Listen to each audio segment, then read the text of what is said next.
आज के समय में यदि बच्चों को स्कूल नहीं भेजना हो तो क्या वैकल्पिक व्यवस्था है या क्या व्यवस्था तैयार कर सकते हैं? क्योंकि समस्या स्कूल है, सिस्टम है, पर यदि कुछ समाधान है तो कृपया बताएं। देखिए, हमारी इस कन्वर्सेशन में सिस्टम समस्या तब तक रहेगा। इस कन्वर्सेशन का जो मतलब है वो मैंने ये समझा कि ये सिस्टम समस्या तब तक रहेगा जब तक समाज अपने आप जागृत नहीं होता है। मान लीजिए समाज जागृत हो गया तो समाज तय करेगा कि उसको अपने बच्चों के लिए कैसी व्यवस्था तय करनी है। जब मैं ये कहता हूं कि हर गांव के पास, उस गांव की मिट्टी के पास इतनी ताकत और इतना पोषण है कि वो अपने बच्चों को पोषण दे सकती है, जितने भी बच्चे वहां पैदा होते हैं, तो इसका मतलब है कि ना केवल स्कूली व्यवस्था बल्कि इसके अलावा जो बाकी चीजें सिखाना चाहते हैं वो सारी व्यवस्थाएं गांव में ही संभव हैं। आपकी जरूरत की सारी चीजें भी वहां संभव है, बनाना भी संभव है, और बच्चों को स्कूल नहीं भेजने वाला कोई सवाल पैदा नहीं होता है। यहां पर स्कूल का मतलब केवल ये नहीं है कि हम अपने बच्चे को किताबी ज्ञान देने के लिए स्कूल भेजते हैं। स्कूल का दूसरा एक बहुत बड़ा रोल रहता है सामाजिक दायित्वों की तरफ उस बच्चे को जागृत करना, सामाजिक दायित्वों की उसको समझ देना, उसके जिसकी बात हम कहते हैं सामाजिक विकास की जब हम बात करते हैं, यानी सोशलाइजेशन एक बहुत बड़ा काम है जो स्कूल का रोल रहता है। तो स्कूल में तो उसे भेजना ही है। हाँ, ये देखना होगा उसे किस तरह के स्कूल में भेजना है। अब ये इस बात पर निर्भर करेगा कि हम अपने लिए जो व्यवस्था बनाना चाहते हैं वो कहां बनाना चाहते हैं। जैसे अभी कुछ रोज पहले मेरे दिमाग में एक सवाल आया और एक विचार दिमाग में रहा कॉन्टिन्यूसली कि क्यों ना ऐसा कर लिया जाए कि मैं कोई गांव लेकर के एक सेलेक्ट करके मैं पहले इनवाइट करूं कि आप में से कौन कौन लोग हैं जिनके गांव में हम इस मिशन को आगे बढ़ा सकते हैं। तो उस गांव को गोद लेकर के, या उस गांव को गोद क्या लेना, मतलब बेसिकली हमारी तो इतनी खैर नहीं समझ बनती, हम ये कहते हैं कि उस गांव को सेलेक्ट करके उस गांव में परमानेंट रहा जाए, और जब तक उस गांव के लोगों से इतनी बातचीत ना हो जाए कि वो पूरे कॉन्सेप्ट को ना समझ जाए, और एक पूरी टीम तैयार ना हो जाए जो स्कूल को भी संभाल ले, जो वहां के जो लघु उद्योग हैं उसको भी संभाल ले, इन लघु उद्योगों और शिक्षण व्यवस्था का एक कोऑपरेटिव सिस्टम तैयार कर दें, खेती के साथ उसको इंटरकनेक्ट कर दें, जमीन के साथ इंटरकनेक्ट कर दें, और हर बच्चे का क्या रोल रहेगा, आने वाले टाइम में समाज के लिए कैसे तैयार करेंगे, और माँ बाप का क्या रोल रहेगा, ये सारी की सारी व्यवस्थाएं जब तक ना हो जाएं, इसमें भले ही हमें 6 महीने लगे, भले इसमें 1 साल लगे, भले 2 साल लगे, कि वहां रह करके उस एरिया को काम कर दिया जाए।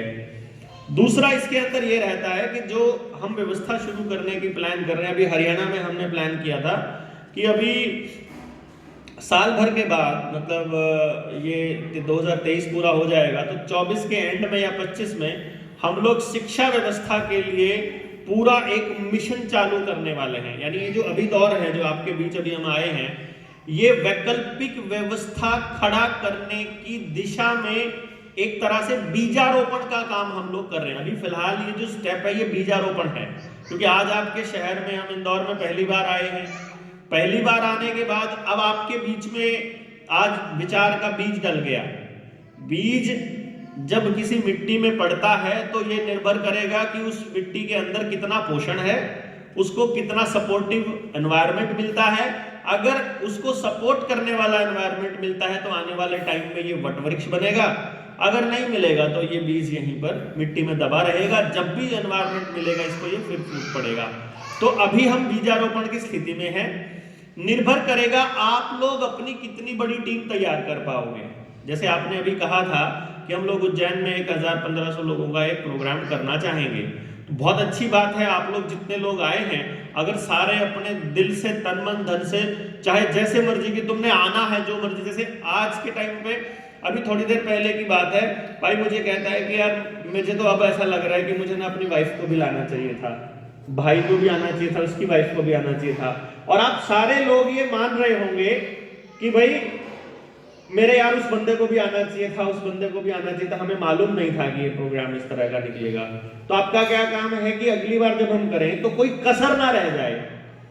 जैसे ही ये विचार एक वेव के रूप में निकलेगा यहां से, उसके बाद एक टीम तैयार होगी, बड़ी खासी टीम। क्योंकि ये ऐसा नहीं होगा कि इसे कोई मैं इसको प्रैक्टिकल अमली जामा पहना पाऊंगा। यकीन मानिए मैं इसमें कुछ नहीं कर पाऊंगा। मैं क्या करूंगा, मैं आपको फैसिलिटेट करने का काम करूंगा। मेरा काम है एक डोर वाला। मैं क्या कर रहा हूं, पूरी दुनिया में इस विचार के लोगों को एक सूत्र में पिरोने का काम मात्र मैं कर रहा हूं।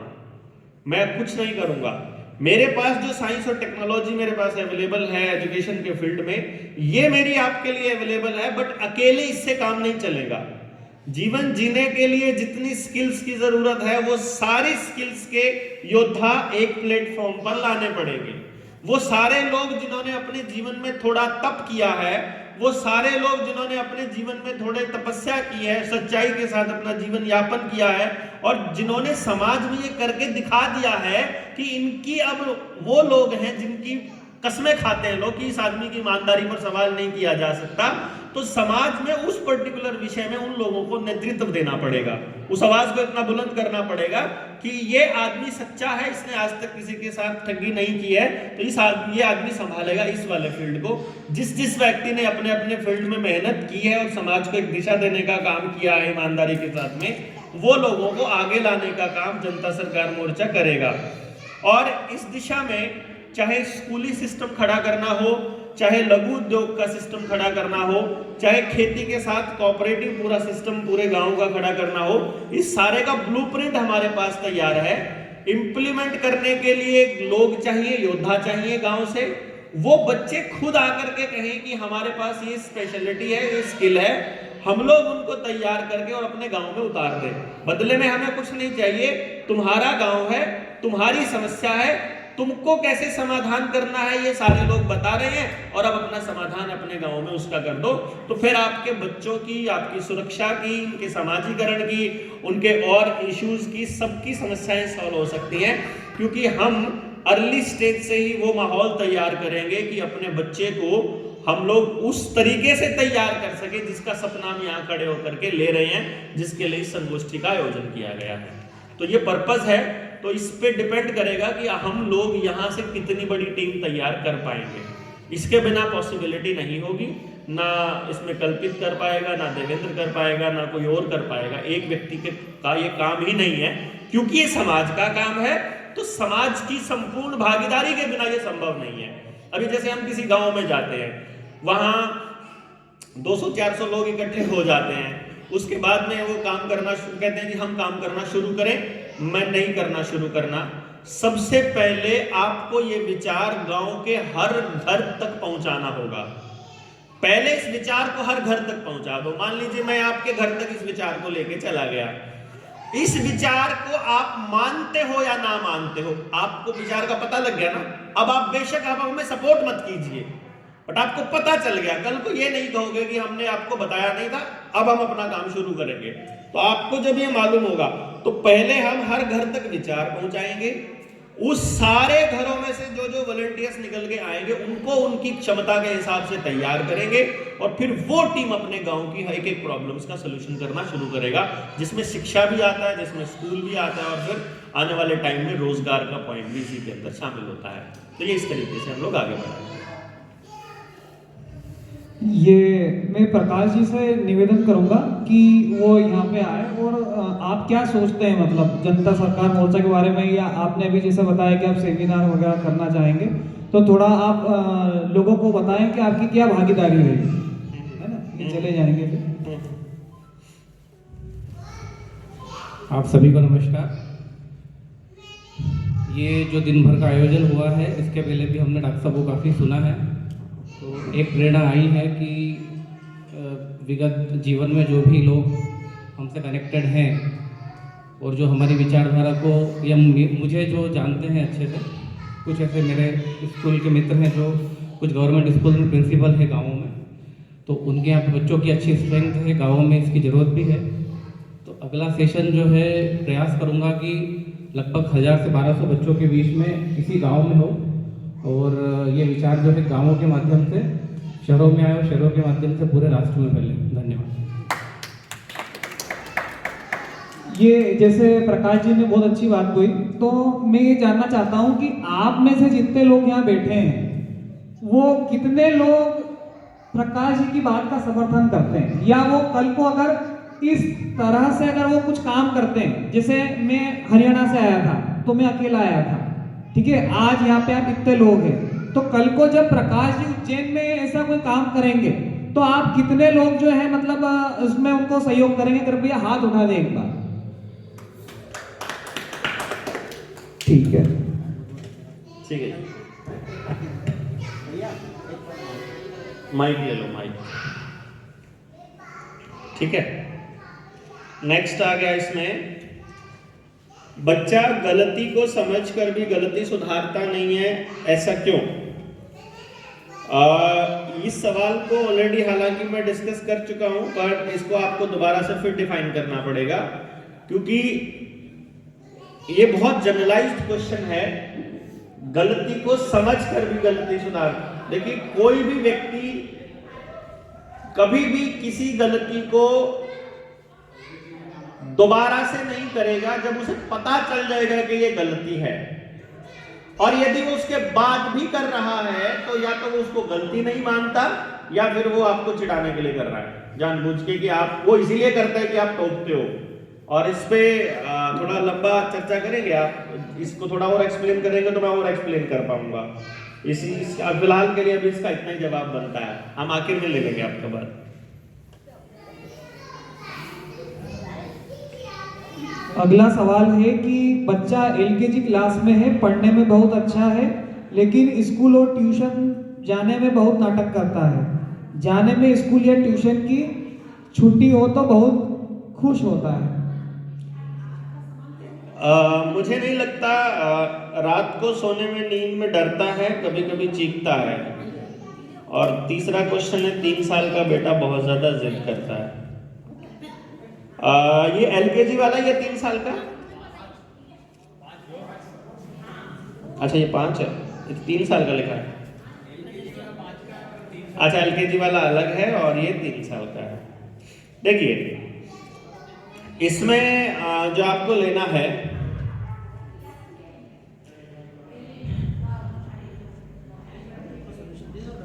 पढ़ने में बहुत अच्छा है लेकिन स्कूल और ट्यूशन जाने में बहुत ही नाटक करता है। मैं इसमें यह समझता हूं कि जितनी लाइन लिखी है इस लाइन से मैं ये समझता हूं कि ये केवल स्कूल और ट्यूशन जाने में नाटक नहीं करता है, ये लगभग हर काम में नाटक करता होगा। नाटक किस तरह के करता है? नहीं जाना, उसके पीछे कोई रीजन बताता है? हाँ हाँ बताइए। आज ठंड बहुत लग रही है, उठने का मन नहीं कर रहा है, नींद आ रही है, और दूसरे जो भी बहाने हैं वैसे बहाने हैं। अगर उसकी तरफ हम ध्यान नहीं देते हैं तो जानबूझ के अपना ध्यान आकर्षित करने की कोशिश करता है। हाँ करता है। और जब रोता है तो बहुत मोटे मोटे मगरमच्छ के आंसू जैसे मोटे मोटे आंसू गिराता है। हाँ चीख चीख कर भी रोता है, बहुत तेज चीख चीख कर रोता है। और इस तरह का डायलॉग कोई बोलता है जिसमें ये दिखाई देता हो कि कोई मुझसे प्यार नहीं करता। बिल्कुल बोलता है, यही एग्जैक्टली यही वर्ड रहते हैं। और जब किसी और दूसरे बच्चे के लिए कोई सामान आता है तो उसका पगला क्वेश्चन होता है, और मैं मेरे लिए क्यों नहीं लाए? नहीं दे ही देते हैं, मतलब पहले ही दे देते हैं। पहले ही दे देते हैं। ठीक है, मतलब ये रहता है कि उसको सेंटर ऑफ अट्रैक्शन बनना पसंद है जी। तो फिर फोटो खिंचाना भी पसंद होगा, बिल्कुल है। बाहर खाना भी पसंद होगा, ड्रामे भी खूब करता होगा, नाचता भी बहुत सुंदर होगा, गाता भी बहुत बढ़िया होगा अगर गाएगा तो जी। और गेम्स पे भी बहुत फोकस रहता है, मोबाइल का भी बड़ा चासड़ू होगा। बिल्कुल बिल्कुल। हाँ, ये जो मैंने आपको बताया है, इस बिंदु में आपको क्या लेना है कि इस तरह के जो बच्चे होते हैं, इसकी खासियत ये है, अभी तो ये 5 ही साल का है, इस तरह के बच्चे कभी भी एक पर्टिकुलर चीज पर फोकस नहीं रख पाते हैं और उनका हर पल कुछ ना कुछ फेवरेट बदलता रहता है। ये उस कैटेगरी में से आते हैं जो एक्चुअली एक्स्ट्रा टैलेंटेड बच्चे होते हैं। मतलब पेपरों के बाद आप इनसे क्वेश्चन नहीं पूछ सकते कि ये तो पेपर हो चुका है, अब नहीं बताऊंगा, ये एग्जाम हो चुका है। एग्जाम से आने के बाद अगर पूछोगे तो वो नहीं बताएगा, पहले पूछ लो वो सब बताएगा। बहुत सारी चीजें हैं डिटेल में। मैं आप लोगों के लिए एक चीज बता दूं कि कुछ चीजें ऐसी हैं जिनको हम जनरली डिस्कस कर सकते हैं, और ये पर्टिकुलर बच्चा जो है, कल्पित को समझ आ गया होगा ये किस कैटेगरी में आता है ना? तो इसने बेसिक ट्रेनिंग की हुई है। तो आप सभी के लिए यहां से जब आप जाएंगे, जब हम इसको वार्ता को खत्म करेंगे या जब भी, तो आपके लिए एक टास्क होगा बेसिक ट्रेनिंग का, जो मैं यहां रह करके करूंगा तो भी वही होगी, और वहां जो मैं आपको दूंगा उसका भी यही रोल होगा कि मैं यहां नहीं भी हूं तो भी। वो हम किसी स्कूल के टीचर्स को जब ट्रेन करते हैं कि तुमको अपने बच्चे कैसे पहचानने हैं क्लास वाले, या जब हम किसी फ्रेंचाइजी को ट्रेन करते हैं तो वो ट्रेनिंग है। पहले ये मेरा प्रोफेशन था, तो इस प्रोफेशन को मैं ये पेड होती थी, पहले इस ट्रेनिंग का मैं 10.5 लाख रुपया लेता था। अब मैंने इसको बिल्कुल फ्री ऑफ कॉस्ट कर दिया है कि जो समाज के लिए इसका इस्तेमाल करना चाहते हैं फ्री में कर सकते हैं, इसके लिए कोई शुल्क आपको नहीं देना है। तो आप लोग अपने बच्चों को समझने के लिए इस ट्रेनिंग को लेना शुरू करेंगे। ये आपको घर पे बैठे ही करनी है, और इसमें आपके इस बच्चे का एक्सप्लेनेशन दिया हुआ है और सब कुछ दिया हुआ है।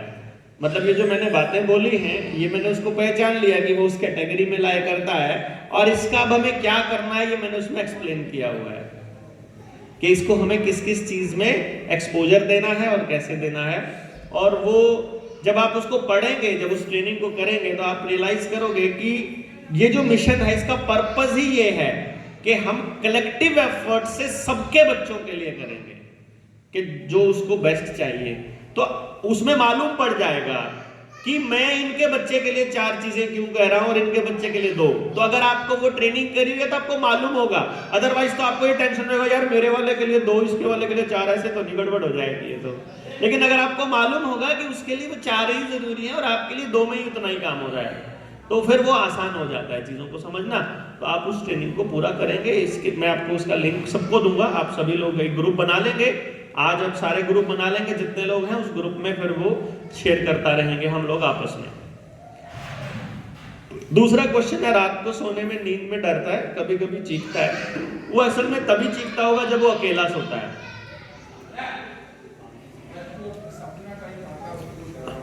वो असल में क्या है, वो कार्टून्स बहुत देखता है ना, तो उसका जो इमेजिनेशन है वो जरूरत से ज्यादा है एक्चुअली। वो कहानियां भी गढ़ेगा, झूठ भी बोलेगा, खूब झूठ बोलेगा, मतलब ना दब के। क्योंकि हम लोग झूठ को क्या मानते हैं कि ये झूठ है। असल में झूठ क्या होता है, बच्चा जितना ज्यादा क्रिएटिव होगा उतना ही कहानियां बनाने में एक्सपर्ट होगा। और झूठ कहानी होता है बेसिकली, जो चीज नहीं हुई है उसको भी एक्सप्लेन कर देना। तो वो उसकी वो नेचुरल मिलेगा उसके अंदर ना, आप ना भी चाहोगे तो भी वो मतलब वो झूठ बोलता रहता है, नॉर्मली बोलता रहता है। तो अब उसको वो जो इमेजिनेशन है वो कई बार इतनी स्ट्रांग हो जाती है कि सपने में या बैठे बैठे उसको वो बिल्कुल रियलिस्टिक लगने लगती है। और it is not a big deal जब हम उसे बहुत सी चीजों में एक्सपोजर देंगे, और जो उसे सपने में नजर आ रहा है उसको हमें एक्सप्रेस कैसे करना है, जब उसको वो रास्ता दे देंगे वो अपने आप खत्म हो जाएगा। मतलब ये तब तक है जब तक हम उसे वो एक्सप्रेशन नहीं देते। भाई मुझे मेरे दिल में कोई भाव आया, मैंने वो भाव एक्सप्रेस करना है, मैं उसे म्यूजिक के माध्यम से एक्सप्रेस करना चाहता हूँ, मैं आर्ट के माध्यम से करना चाहता हूँ, किसी फिजिकल एक्टिविटी से करना चाहता हूँ, किसी कलर से करना चाहता हूँ, किसी और सिंबल से करना चाहता हूँ। जैसे ही मैं उसको एक्सप्रेस कर दूंगा मेरा वो भाव अपने आप ठीक हो जाएगा। मतलब वो जो मुझे डर लग रहा था और तीसरा 3 साल का बेटा बहुत ही ज्यादा जिद करता है। देखिए, जिद करने के 2-3 कारण होते हैं, उसमें से एक बड़ा कारण ये होता है कि जब आपका बच्चा पहली बार जिद करता है उस वक्त उस जिद को सपोर्ट करने के कितने सारे पॉइंट्स हैं। मान लीजिए आपके बच्चे ने आपसे कुछ मांगा, मांगते ही पहली बार में दे दो, जिद का इशू खत्म हो गया। पहली बार में मांगा आपने, पहली बार में मना कर दिया, अब आपने मना कर दिया तो फिर मना कर दिया, अब वो रोए पीटे, धरती में पड़े, चिल्लाए, पैर मारे, सिर पटके, सामान फेंके, अब उसकी वो बात नहीं मानी जाएगी क्योंकि आप पहले मना कर चुके हो। तो या तो मना करने से पहले सोचिए, मना करके यस मत कीजिए, यस करके प्रॉमिस को पक्का पूरा कीजिए, ये अपना नियम बना लीजिए। गलती से मुंह से ना निकल गया तो फिर तो ना ही समझो। अगर आपने ना कर दिया और वो रोने लग गया और आपने चुप कराने के लिए उसको दे दिया, तो अगली बार ज्यादा लंबा रोने के लिए तैयार कर दिया आपने उसको, क्योंकि पहली बार में आपको 2 मिनट में दे दिया था, तो अगली बार में 3 मिनट तक भी रो सकता है, वो फिर 4 तक भी रो सकता है। और बच्चा हमेशा अपनी लिमिट टेस्ट करता है, ये मैंने शुरू में बोला था। वो घर के हर मेंबर के सामने लिमिट टेस्ट करता है। वो देखता है कि इतनी देर रोने के बाद मुझे इस कमरे में जाके रोना है तो मेरी बात को माना जाएगा। ज्वाइंट फैमिली में ये बड़ी खास बात होती है कि एक ने मना कर दिया, दूसरा चुप, आजा तो मैं देता हूँ, आजा, रहने दे चुपचाप करके, ऐसे करके रहता है। तो फैमिली मेंबर्स को ये चीजें समझ में आनी चाहिए। आप समझाओगे तो इशू खड़ा हो जाएगा, उनको यहीं लेके आना अगले वाले सेमिनार में, और वहीं पे उनको हम ही समझा देंगे कि तुमको इस मामले में इंटरफियर नहीं करना। मतलब अगर जरूरी नहीं है कि आपके बच्चे को समझाने का काम आप ही करो, उसका चाचा भी कर सकता है, उसकी चाची भी कर सकती है। मान लो उसकी चाची ने उसको चपेट लगा दिया, उसके ऊपर घर के अंदर कोई डिस्कशन नहीं होना चाहिए, उसने लगा दिया, चाहे गलत भी लगाया हो, हार्डली मैटर्स, लेकिन उस पे उसको नहीं टोकना, उसी को बोलना है कि चाची ने गड़बड़ कर दिया, कि चाची ने लगा दिया, अच्छा क्या किया था तुमने, ये किया था इसलिए लग गया, अच्छा चलो। ना उसको बुरा कहो ना उसको भला कहो, ना उसको ये कहो अच्छा किया ना ये कहो बुरा किया, बस इवेंट को इवेंट की तरह लोगे, ये हुआ अच्छा चलो क्या कर सकते हैं आप, चाची जाने तुम जानो भाई तुम्हारा काम, मतलब उसको ऐसे लो। इंटरफेरेंस जितना करोगे उतने ही कॉम्प्लिकेशंस बढ़ते चले जाएंगे। अदरवाइज जिद वाला ऐसा, और जिद बच्चे की कमजोरी नहीं होती, जिद बच्चे की कमी नहीं होती, ये कोई गलती नहीं होती, और जिद कोई प्रॉब्लम नहीं होती, जिद उसकी खासियत है। अगर उसको जिद करनी आती है तो माँ बाप की स्मार्टनेस के ऊपर है कि वो उसको दूसरी तरह जिद में भी लगा सकते हैं। तो वो तो जिद कैसे देनी है, उसको कैसे दिशा देनी है, वो सब आपको उस ट्रेनिंग में मिल जाएगा। और देखिए, ये ट्रेनिंग जब ग्रुप में डालेंगे तो ऐसा नहीं है कि जो लोग यहाँ पे आए सिर्फ वही ट्रेनिंग देखें। परिवार के मतलब जैसे अब यहाँ पे भैया है तो वो भाभी को भी मतलब वो ट्रेनिंग दिखानी चाहिए, क्यों डॉक्टर साहब? उसमें बस एक चीज का ध्यान रखना है, जिस व्यक्ति को वो ट्रेनिंग देना चाहते हो पहले उससे बात करेंगे, फिर उसको बोलेंगे कि तुम ये करना चाहते हो तो तुम ये ट्रेनिंग डॉक्टर साहब से मांग लो और मेरा रेफरेंस दे देना। मतलब उसके अंदर सेंस ऑफ रिस्पॉन्सिबिलिटी होनी चाहिए। आपका रेफरेंस देके वो मुझे डायरेक्ट मैसेज करे कि हम वो एजुकेशन की ट्रेनिंग लेना चाहते हैं, तो हम उसको वो ट्रेनिंग भेज देंगे, उस ट्रेनिंग का करना क्या है वो बता देंगे। इसमें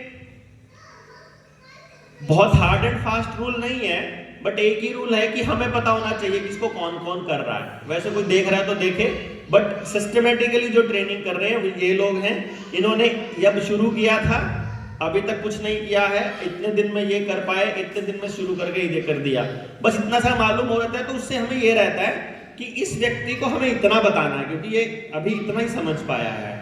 अब जो चीज समझ ही नहीं पाया, मान लो किसी को 100 तक की गिनती नहीं आती है, उसे टेबल कराने लग जाओ तो थोड़ी पल्ले पड़ेगा। तो ये गिनती के किस लेवल तक है ताकि उसको कितना समझ देनी है, आगे क्या बताना है, और आपको बताना क्या है ये इस बात पर निर्भर करेगा कि आपने पीछे से क्या नॉलेज अभी तक आपके पास आ चुका है। उसके हिसाब से मैं ये सारी बातें टेक्नोलॉजी में भी बात कर सकता हूँ, 2 मिनट में भी समझा सकता हूँ, और इसी बात को 20 घंटे में भी समझ में ना आए, अगर बात पूरी समझ में नहीं आई होगी तो इसलिए किसी भी व्यक्ति को जो भी इसमें ट्रेनिंग को करता है, बस हमें पता होना चाहिए कि ये ट्रेनिंग करनी है। और नोट्स कैसे बनाने वो तो मैं बता ही दूंगा, वो तो उसको हाँ, तो अभी हम भोजन करेंगे। भोजन के लिए हम आगे बढ़ते हैं और उसके बाद ये सवाल बाकी है अभी, तो भोजन के तुरंत बाद आते हैं, है ना? 15-20 मिनट में भोजन करते हैं और फिर रात को 9 बजे तक सेशन चलेगा। बच्चे का सुनना है वो पहली प्रोसेस है, और ये कहानी के माध्यम से ही हो सकता है और कोई दूसरी चीज़ नहीं है। तो इसके लिए क्या किया जा सकता है शुरू में कि आप कहानियों की कोई किताब ले आएं, उस कहानियों की किताब में से रोज़ एक कहानी पढ़ करके सुनाएं, और वो कहानी अलग हो, केवल सुनाएं।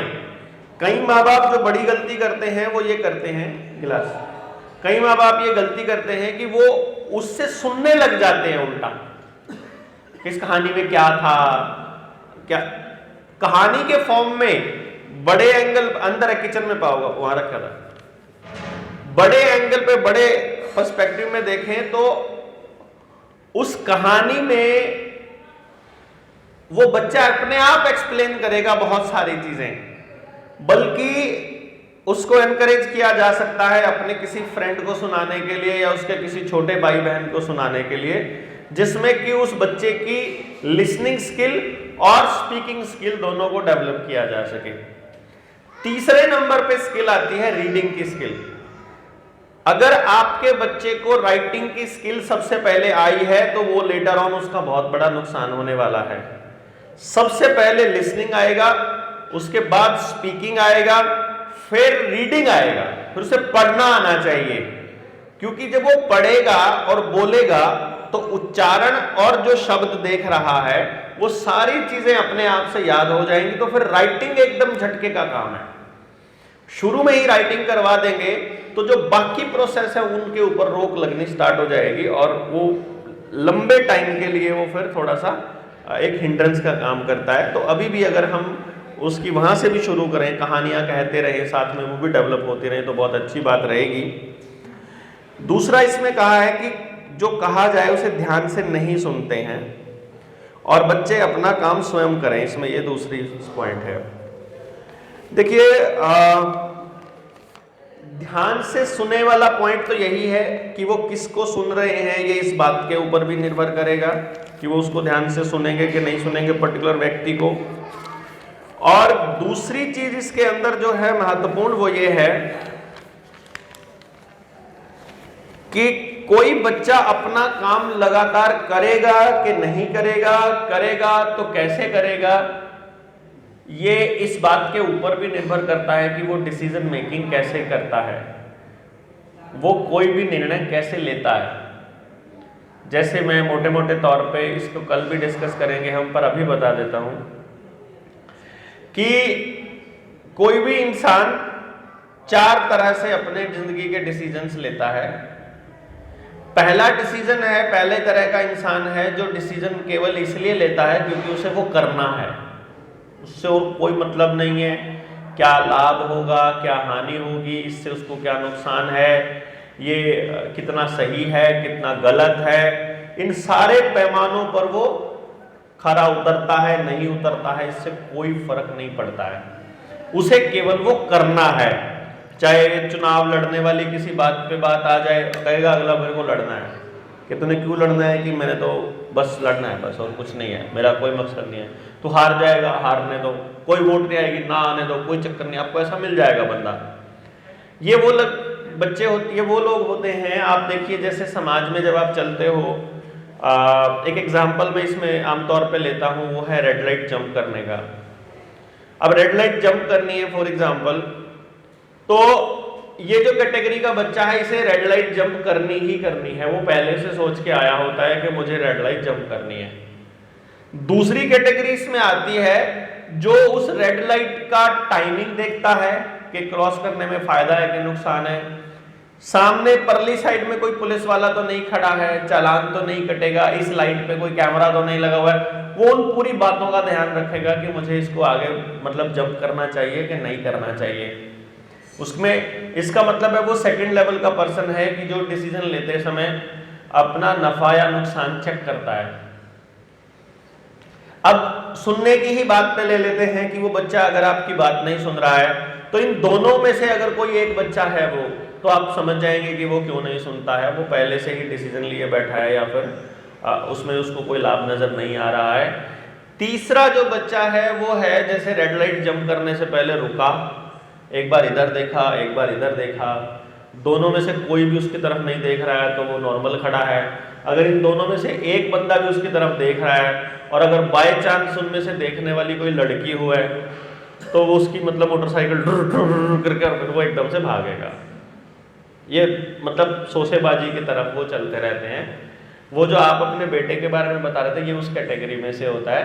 मतलब उसका पर्पस ही ये है कि उसको सेंटर में रहना है, मेरी बात सुनो, मेरे से ही बात करो, किसी और से भी बात कर रहे हो तो मेरी ही बात करो, मतलब I should be at the centre of this thing. तो वो कई बार हमारा बच्चा इसलिए भी नहीं सुनता है कि बार बार हम उसका नाम पुकारें और उसे वो अच्छा लगता है कि ये अब तो चिल्ला ही रहे हैं मेरा नाम लेकर के। और चौथी कैटेगरी इसमें आती है कि ये 3 लोग जंप कर गए थे तो चौथा आया, उन्होंने सोचा इतने सारे कर गए तो मैं भी कर जाता हूं। जैसे अभी जो ये बीमारी चली इसमें बहुत से लोगों ने इसलिए लगवाए कि बाकी सबने लगवाए, जबकि उस टाइम पे बाकी सबने लगवाए ये टेलीविजन ही बता रहा था और जितने करोड़ डोज लग गई इतने करोड़ लग गई और वो उस चक्कर में बेचारे फंस गए। तो मोटा मोटी अगर मैं ये कहूँ आपको कि वो आपकी क्यों नहीं सुनता है, ये अब आपको देखना पड़ेगा कि ये जो चौथी टाइप की कैटेगरी थी ये वो लोग होते हैं जो अपना डिसीजन लेते हैं तो उसका जो आधार होता है वो इमोशंस होता है, वो दूसरों की देखा देखी होता है, अपना कोई आधार नहीं होता है। और आमतौर पे ऐसे बच्चे किसी भी काम को शुरू करते हैं तो लंबे समय तक उसी ऊर्जा के साथ जारी नहीं रख पाते हैं। ये इस चौथी कैटेगरी की समस्या है। और इस चौथी कैटेगरी की समस्या वाले बच्चों के माँ बाप हमेशा इसी चिंता में रहते हैं कि हमारा बच्चा अपनी ज़िंदगी में अपने डिसीज़न जिम्मेदारी पूर्वक ले भी पाएगा कि नहीं ले पाएगा। ये बच्चा कहीं शुरू तो करता है जब तो पूरे जोश में करता है और फिर धीरे धीरे उसका जोश कम होता जाता है। इन बच्चों को माँ बाप हमेशा ही ये कहते हुए नज़र आते हैं, जैसे ये क्वेश्चन किसका था, आप में जिससे यहाँ बैठे हुए हैं भारत सिंह ने, तो ये आपके लिए अगर क्वेश्चन था तो ये जो बच्चे होते हैं इनको माँ बाप हमेशा ही ये कहते हुए नज़र आते हैं कि यार कुछ तो अपने दिमाग से कर लिया करो, तो मतलब अब तो तुम बड़े हो गए हो, अब तो तुम्हें करना चाहिए, खुद से करना चाहिए। लेकिन ध्यान रखिए ये तब तक खुद से नहीं करेंगे जब तक ये रिस्पॉन्सिबिलिटी स्लैब में सबसे ऊपर ना हो। मतलब जब तक इनके काम करने वाला कोई दूसरा व्यक्ति रहेगा ये कभी भी रिस्पॉन्सिबल नहीं होंगे। जब तक उनको टोकने वाला कोई दूसरा है या उनको कहने वाला कोई दूसरा है, जब वो रिस्पॉन्सिबिलिटी स्लैब में सबसे ऊपर हैं, एक मिनट, जब वो रिस्पॉन्सिबिलिटी स्लैब में सबसे ऊपर है यानी जिम्मेदारी अगर उनकी है तो वो इसको थोड़ा सा रिस्पॉन्सिबली लेंगे। अदरवाइज आप जितनी बार मर्जी कहेंगे रिजल्ट शून्य ही आएगा। हाँ, इनको किस तरह से मोटिवेट किया जाए, किस तरह से आगे बढ़ा जाए, इसका पूरा ब्यौरा उस ट्रेनिंग वाले पार्ट में दिया हुआ है। बेसिक ट्रेनिंग पहला फेज होगा और बेसिक के बाद में फिर मैनुअल ट्रेनिंग होती है। जो यहाँ अगर अच्छे खासे लोग तैयार हो गए तो मैं ट्रेनिंग के लिए यहीं आ जाऊँगा, अदरवाइज आमतौर पे हम लोग पहाड़ों में करते हैं। तो आपको पहाड़ों में घूमना होगा तो हम वहाँ भी रख सकते हैं, कोई दिक्कत नहीं है, अदरवाइज हम यहाँ आ जाएंगे। लेकिन उसके लिए पहली कंडीशन है बेसिक ट्रेनिंग। वो कैसे करनी है वो मैं ग्रुप में डाल दूंगा। आज जितने लोग आए हुए हैं सबका ग्रुप बना देंगे।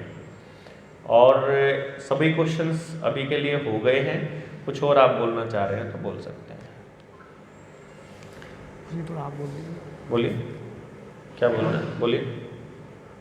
आप बोल दीजिए कुछ।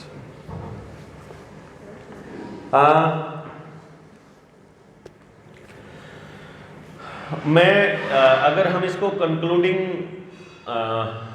वे में चलें, अगर हम इसको कंक्लूड करने की दिशा में काम करें तो मैं इसको ऐसे समझता हूं कि हमारा प्रयास तब तक कामयाब नहीं होगा जब तक हम लोग सारे मिलकर नहीं करेंगे।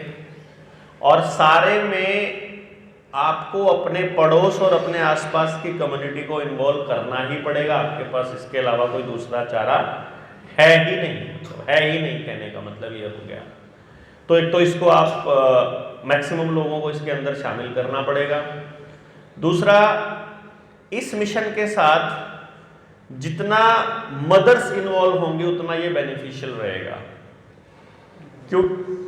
मतलब फादर्स को इसके अंदर, बाप का जो इसमें बड़ा रोल होगा वो रहेगा डिसीजन मेकिंग का, क्योंकि ज्यादा समय माँ बिताती है उस बच्चे के साथ। और मुझे ये मालूम है कि जब माँ की बारी आएगी तो उनके साथ मगजमारी थोड़ी ज़्यादा करनी पड़ेगी, क्योंकि वो थोड़ी सी ट्रेडिशनल वे से ही सोचेंगी, क्योंकि वो घर से बाहर अगर कम निकली हुई हैं तो उनको समझाना भी बड़ा टेढ़ा काम होगा। वो उसी एंगल से सोचती हैं कि नहीं ऐसा तो ये तो करना ही पड़ेगा जी, ये तो ऐसा नहीं होता है जी, ऐसा नहीं होता है। बट स्टिल मैं समझता हूँ कि जितना ज़्यादा माएँ सीखेंगी उतना ज़्यादा इसका असर बच्चों पे ज़्यादा होगा। हाँ, क्योंकि डिसीजन मेकिंग में जब उस बच्चे के लिए कोई निर्णय लेना है, कोई कुछ भी करना है समाज में, तो वो बाप की ड्यूटी होती है। उसके लिए तो फादर को भी इसमें शामिल होना पड़ेगा। एक आदमी के करने से मतलब ये नहीं होगा। और हमारे स्लो रहने के पीछे बहुत बड़ा कारण एक ही है कि हम कच्चा पक्का काम करने में भरोसा नहीं रखते हैं। हमने आपके बीच आकर के अपनी ड्यूटी निभाई है, अब प्रोएक्टिव होकर के आपको काम करना पड़ेगा। अगर आप लोग नहीं करेंगे, हमें कोई सिरदर्दी नहीं पड़ी है हम दिमाग खराब करें आपके साथ। मैं अपनी लाइफ में कभी मुड़ करके फॉलोअप नहीं लेता हूँ, क्योंकि मैं फॉलोअप तब लूँगा जब मुझे आप लोगों से कुछ लाभ चाहिए, जब मुझे आप लोगों से कोई बिजनेस करना हो, जब मैं आप लोगों के लिए कुछ, मेरा कोई मकसद नहीं है। मैं आपके बीच आया, मैंने अपनी बात रखी, अब आपके ऊपर है कि आप इस बात को आगे लेके जाना चाहते हैं कि नहीं लेके जाना चाहते हैं। आप केवल अपने तक सीमित रखना चाहते हैं, आप बेसिक ट्रेनिंग लीजिए, आपको कोई पैसा नहीं देना, आपके ऊपर कोई एहसान नहीं है, आपके ऊपर कोई सिरदर्दी नहीं है, आपने बदले में हमारे लिए कुछ नहीं करना है। मतलब आपको मैं ये दे रहा हूं तो इसके बदले में आपको कुछ नहीं करना है कभी भी, लाइफ टाइम में भी। हाँ, हमारे संबंध इस तरह के होते हैं कि हम एक दूसरे के लिए कुछ म्यूचुअली कुछ करना चाहते हैं, वो अलग है, वो प्रेम प्यार है, दूसरी चीजें हैं। इसके बदले कुछ करने की जरूरत नहीं है। फिर मैं अपना कदम अब तब बढ़ाऊंगा जब आप लोग अपना कदम आगे बढ़ाएंगे। मतलब अभी तो इसको शुरू करने का काम कल्पित नहीं किया है। मैं ये उम्मीद करता हूं कि अब ये कमान कल्पित के हाथ में ना रहे, कहीं ये चौधरी ना बन जाए किसी चीज का कि यही सब कुछ है। आप लीजिए इस कमान को अपने हाथ में, इसको लगाइए कि तुम ये, तुम्हारे जिम्मे ये काम है और मैं संभाल। आप में से कोई एक जिम्मेदारी निभा सकता है कि चलो हम जिम्मेदारी लेते हैं। वो साथी था जो अपना तेल, जिनका मूंगफली के तेल वाला था, वो साथी अपने आप भी मैनेजमेंट भी कर सकता है, आप लोग भी उसके साथ लग के कर सकते हैं, और फिर इसकी भी जिम्मेदारी लगाइए और बाकी सबकी भी। और कुछ भी ऐसा मत छोड़िए जो नहीं हो सकता। मीडिया के माध्यम से, अखबार के माध्यम से, पैम्फलेट के माध्यम से, बैनर्स के माध्यम से विचार जाना जरूरी है। चाहे लोग वहाँ कम आए, चाहे लोग ना आ पाए, आए ना आए, लेकिन मैं ये समझता हूँ, मैंने अभी तक की इस जर्नी में एक ही चीज़ नोटिस करी है कि यदि हम प्रयास करते हैं तो जितना हम प्रयास करते हैं उसका असर यकीनन होता ही होता है समाज के अंदर। ऐसा कोई व्यक्ति, ऐसा कोई बच्चा नहीं रहा जिसके साथ हमने काम किया हो और उसके नतीजे सकारात्मक ना आए हों। तो मैं ये नहीं कहूँगा कि इसमें काम मेरा है, इसका है, आपका है, ये हम सबका काम है और हम सबको मिलकर के करना होगा। आप इसमें मैं समझता हूँ कि यदि अभी आपका जो धैर्य है, क्योंकि आप मेरे ख्याल से जितना मैं समझता हूँ बड़े लंबे अरसे बाद किसी को इतना लंबा लेक्चर सुना होगा आपने, क्लास क्लोज में बैठने की आदत भी नहीं होगी किसी को इतनी लंबी, फिर भी आप इतने लंबे समय से बैठे हैं, तो ये मैं एक बड़ी अचीवमेंट मानता हूँ आपके लिए भी और अपने लिए भी, कि आप 7-7 घंटे बैठे रहें, बड़ी बात है। फिर भी ये तो हुआ इस पे कि यदि आप अभी चाहते हैं बोलना कि आपके विचार में ऐसा होना चाहिए, तो अभी आप आकर के अपनी अपनी बात रख सकते हैं। सभी को बता सकते हैं कि हम ये स्टेप हमारा होना चाहिए, उसको नोट करता जाएगा कल्पित कि इस बंदे का ये विचार है, इस बंदे का ये विचार है, आप उसमें क्या कर सकते हैं ये आप बता सकते हैं। और फिर और कोई सवाल होंगे तो वो आप सुबह लिख के ले आएंगे, और बाकी की पहचान करने का एक बेसिक मोटा मोटा आइडिया मैं आपको कल सुबह के सेशन में दे दूंगा। तो आप अगर अभी चाहते हैं कि आप अभी बोलना चाहते हैं, अभी बोल सकते हैं, सुबह बोलना चाहेंगे फिर मेरे टाइम में से टाइम कटेगा, वो आप देख लीजिएगा, वो कोई दिक्कत नहीं है। I am ready for that, for everything, क्योंकि ये पहली मीटिंग है, आखिरी मीटिंग नहीं है, इसलिए अगर कम भी बोलूँगा तो भी कोई फ़र्क नहीं पड़ता, और ज़्यादा भी बोलूँगा तो भी कोई बड़े तीर हम लोग नहीं मार लेंगे, क्योंकि अगर हम दूसरी बार नहीं मिलेंगे तो इस आज के भी कोई फ़ायदा नहीं होना, और अगर हम मिलेंगे तो फिर आज जो रह जाएगा वो हम अगली मीटिंग में कवर कर सकते हैं। सो आप भी बोल सकते हैं अपनी बातचीत को, और कोई आपके सुझाव होंगे तो you are most welcome. Doctor साहब, हमारे बीच में जैसे आप अपना मन बनाइए क्या बोलना है, इसके बीच में हमारे बीच में एक ऐसे व्यक्ति हैं रोक दीजिए जिन्होंने सिस्टम से